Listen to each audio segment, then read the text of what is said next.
Hello friends, आज की video में हम बात करने वाले हैं ग्रॉस प्रॉफिट और नेट प्रॉफिट के बारे में कि ग्रॉस प्रॉफिट या फिर नेट प्रॉफिट होता क्या है और इनको हम जो है टैली में कैसे देख सकते हैं।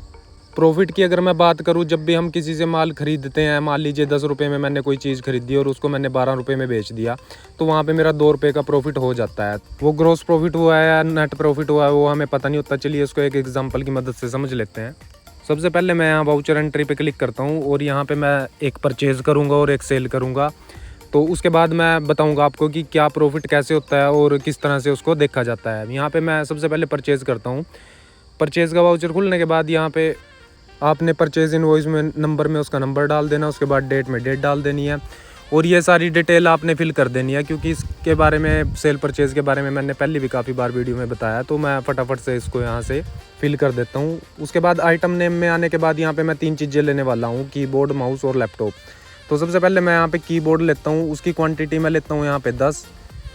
उसके बाद यहाँ पे इसका रेट लेता हूँ मैं 300 रुपये। एंटर प्रेस करता हूँ।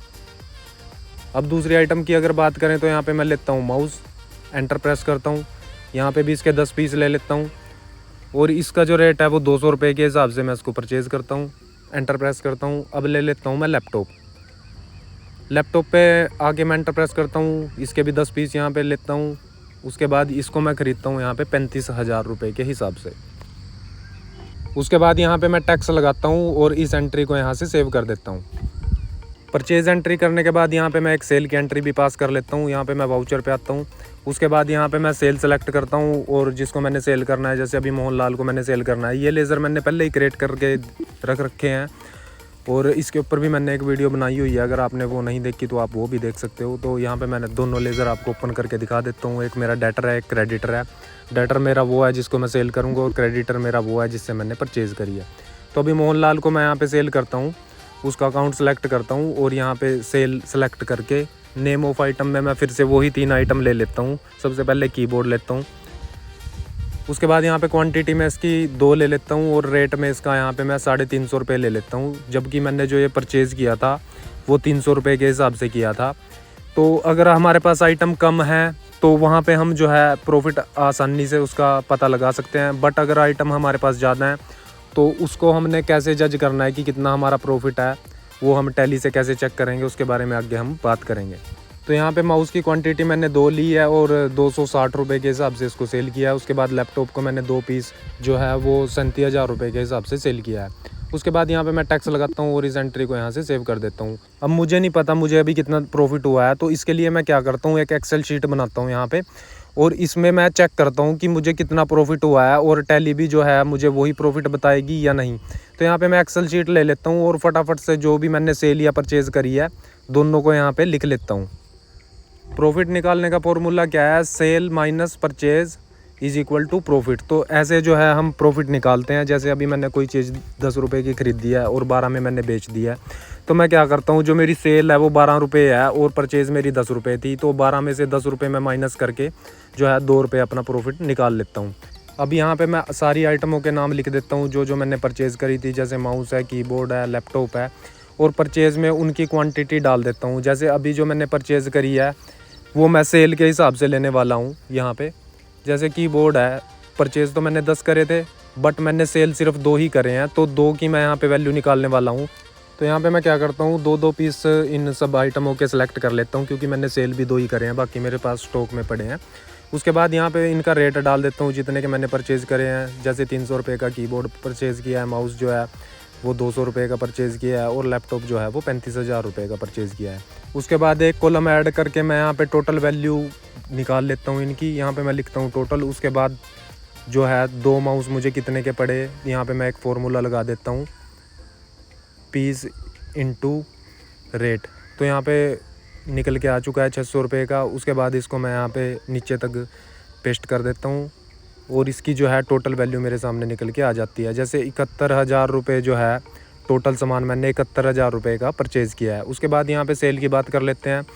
तो जो आइटम मैंने जितने की सेल करी है उसकी मैं यहाँ पे क्वांटिटी लिख देता हूँ कि कितने पीस जो है मैंने वहाँ पे सेल करे हैं। तो यहाँ पे मैं 2-2 पीस सेलेक्ट कर लेता हूँ और उसके बाद यहाँ पे रेट में उसका रेट डाल देता हूँ कि कितने के मैंने उसको सेल किए हैं। उसके बाद इसका टोटल निकाल लेते हैं कि कौन सी आइटम जो है कितनी वैल्यू की है। यहाँ पे मैं टोटल का कॉलम ले लेता हूँ और यहाँ पे इसकी जो है क्वांटिटी के साथ इसका रेट जो है मल्टीप्लाई करता हूँ। यहाँ पे मैं फॉर्मूला लगाता हूँ is equal to quantity into rate और एंटर प्रेस करता हूँ, तो यहाँ पे इसकी जो है वैल्यू निकल के आ जाती है। उसके बाद मैं जहाँ पे मैंने फॉर्मूला लगाया था उस कॉलम को कॉपी करके नीचे तक पेस्ट कर देता हूँ, जिससे जो है सारी आइटम की वैल्यू निकल के आ चुकी है मेरे पास। उसके बाद यहाँ पे आपको देखने को मिल रहा था जो परचेज़ मेरी थी वो टोटल 71,000 रुपये की थी। ऐसे ही मैं यहाँ पे इसकी सेल की भी जो है टोटल वैल्यू निकाल लेता हूँ। यहाँ पे मैं एक फार्मूला लगाता हूँ और उसके बाद यहाँ पे मेरी टोटल जो है सेल निकल के आ चुकी है। अब मैं क्या करता हूँ, ये वाली जो मेरी सेल है इसमें से जो है अपनी परचेज़ माइनस कर देता हूँ। यहाँ पे मेरी जो सेल है वो 75,220 रुपये की है और उसमें से मैं जो है 71,000 रुपये माइनस कर देता हूँ। तो यहाँ पे मेरे पास जो प्रॉफिट है वो 4220 रुपये आ चुका है। अभी हम चेक कर लेते हैं कि टैली भी हमारी जो है प्रॉफिट यही बता रही है नहीं। इसके लिए आपने पी प्रेस करना है गेटवे ऑफ टैली पे आके। तो यहाँ पे आपको देखने को मिल रहा है नेट प्रॉफिट जो है हमारा 4220 रुपये दिखा रहा है और ग्रोस प्रॉफिट भी जो है वो 4220 रुपये दिखा रहा है। अब ये नेट प्रॉफिट या ग्रोस प्रॉफिट होता है क्या है, इसके बारे में यहाँ पे हम थोड़ा सा और जान लेते हैं। तो यहाँ पे जो हमने अभी निकाला वो हमारा ग्रोस प्रॉफिट है। अभी हम जो बात करने वाले हैं वो नेट प्रॉफिट की बात करने वाले हैं। तो जो हमारा ग्रोस प्रॉफिट होता है वो सेल में से परचेज़ माइनस करके जो भी प्रॉफिट बचता है वो हमारा ग्रोस प्रॉफिट होता है। अब बात अगर मैं करूँ नेट प्रॉफिट की, तो नेट प्रॉफिट वो प्रॉफिट होता है जो सेल में से परचेज़ माइनस करने के बाद हमारे कुछ खर्चे भी होते हैं, वो माइनस करने के बाद जो भी हमारे पास बचता है तो वो हमारा नेट प्रॉफिट होता है। फॉर एग्ज़ाम्पल यहाँ पे मैं क्या करता हूँ, मान लीजिए मैंने परचेज़ करी है, उसके बाद सेल करी है और मेरा जो खर्चा है मैंने किसी बंदे की सैलरी दी है, तो सेल में से परचेज़ माइनस करने के बाद उस बंदे की मैं सैलरी माइनस करता हूँ, तो जो भी प्रॉफिट बचता है वो मेरा नेट प्रॉफिट होगा। यहाँ पे मैंने एक फार्मूला भी लिख दिया है, sale plus other income minus purchase minus all expense is equal to net profit. तो इस तरह से जो है आप अपना नेट प्रॉफिट या फिर ग्रोस प्रॉफिट जो भी आप निकालना चाहो निकाल सकते हो। अभी मैं यहाँ पे क्या करता हूँ, नेट प्रॉफिट भी निकाल के आपको दिखाऊंगा। यहाँ पे मैं क्या करता हूँ, एक बंदे की यहाँ पे सैलरी डाल देता हूँ टैली के अंदर और उसके बाद यहाँ पे अपनी एक्सेल शीट में भी उसको माइनस कर देता हूँ। तो देख लेते हैं कि हमारी जो टैली है वो एक्यूरेट बताएगी नेट प्रॉफिट या नहीं। तो यहाँ पे मैं कैश ले लेता हूँ, कैश में एक बंदे की सैलरी पे कर देता हूँ, एक बंदे का लेज़र क्रिएट कर लेता हूँ यहाँ पे अमन सेल्समैन का। लेज़र क्रिएट करने के बाद यहाँ पे मैं इसको जो है 1000 रुपये पे कर देता हूँ सैलरी के। उसके बाद यहाँ पे मैं क्या करता हूँ, अपनी एक्सेल शीट खोलता हूँ। यहाँ पे जो मेरा नेट प्रॉफिट है उसको मैं निकाल लूँगा यहाँ पे। तो जो 4220 रुपये है मेरा वो ग्रोस प्रॉफिट है। अभी इसमें से मैं क्या करने वाला हूँ, 1000 रुपये लेस करने वाला हूँ और उसके बाद चेक करूँगा मैं कि टैली में भी जो है मेरा नेट प्रॉफिट सही आ रहा है या नहीं आ रहा है।